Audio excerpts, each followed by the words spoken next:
Herkese tekrardan merhabalar. Ben Huri. Huri Metek Mutfak'ta kanalıma ve mutfağıma hoş geldiniz. Buzlu donuk sarma nasıl pişirilir? Onun tarifini vermek istiyorum. Buzluktan çıkardığım donuk yaprak sarmasını soğuk su ile buzunu yıkayalım. Evet, dikkatli bir şekilde sarmalarımızı kırmadan ayıralım.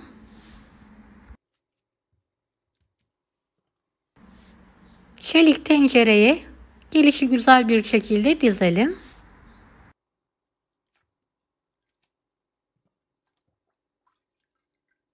Evet, 2 paket yaprak sarması kullandım. Diğer paketi de yıkayarak tencereye alıyorum.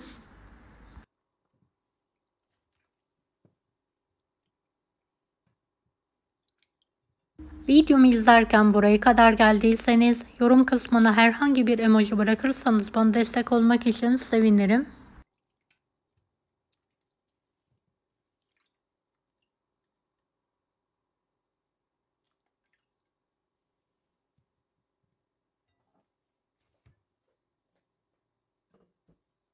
Evet, tencereye dizdikten sonra damak tadımıza göre tuz serpelim.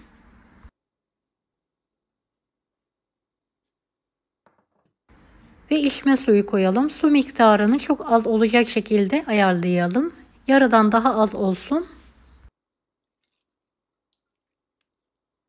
Evet, yarıdan az olacak şekilde suyu koyduktan sonra kapağı kapatalım ve ocağın üzerine alalım.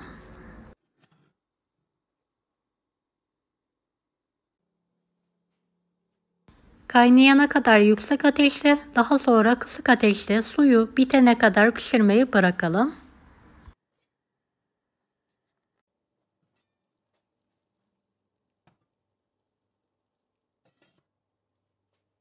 Suyu biten ve yumuşayan sarmaların üzerine yarım limonun suyunu sıkıyorum.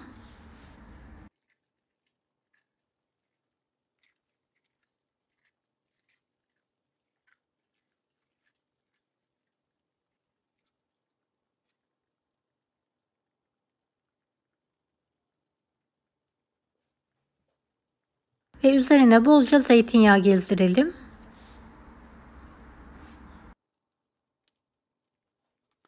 Kapağını kapatarak 2-3 dakika daha pişirmeye devam edelim.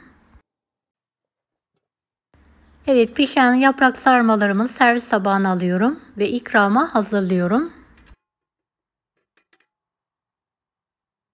Bu yöntemle pişirilen dolmalar asla buzluk kokusu olmuyor ve pirinçlerde dağılma olmuyor.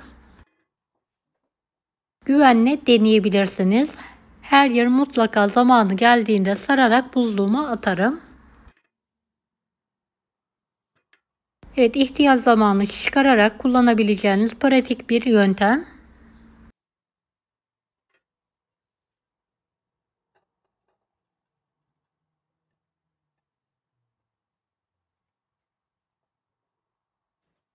Evet, maydanoz yapraklarıyla en son sunuma hazırlıyorum.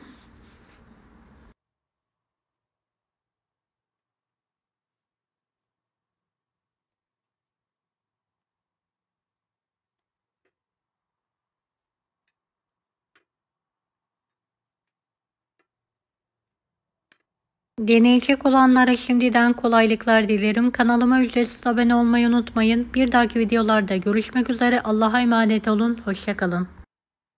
Daha farklı tarifler için bunları da izlemeyi unutmayın.